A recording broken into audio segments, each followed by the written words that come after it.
বাড়িতে আমরা বিভিন্ন ধরনের পুজো অর্চা প্রায় সারা বছর ধরে কিন্তু করি। ঠিক কি পূজা করলে নিয়মিতভাবে তাহলে আমাদের আর্থিক কষ্ট, দারিদ্রতা কিংবা মানসিক কষ্ট লোপ পায় সেটা জানব।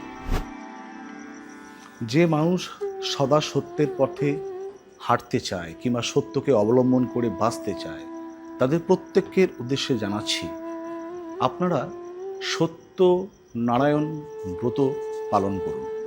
প্রত্যেক পূর্ণিমাতে, যদি অসুবিধা হয় মাঝে মাঝে কোনো পূর্ণিমাতেও করতে পারেন।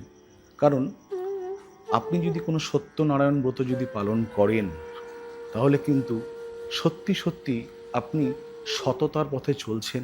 তাহলে কিন্তু সত্যিকারের কিন্তু আপনার অর্থনৈতিক কষ্ট, শারীরিক, মানসিক বিভিন্ন রকমের গৃহজনিত যে ক্লেশগুলো আমাদের থাকে, যদি আমরা সত্যনারায়ণ ব্রত কথা পালন করতে পারি, প্রত্যেক পূর্ণিমাতে না হলেও বিশেষ বিশেষ পূর্ণিমাতে, আগামীতে যেরকম গুরু পূর্ণিমা আসছে, আপনারা কিন্তু নিজের গৃহের সার্বিক শ্রীবৃদ্ধির জন্য কিন্তু সত্যনারায়ণ ব্রতকথা পালন করুন, বাড়িতে সত্যনারায়ণ পুজো করুন প্রত্যেক পূর্ণিমাতে।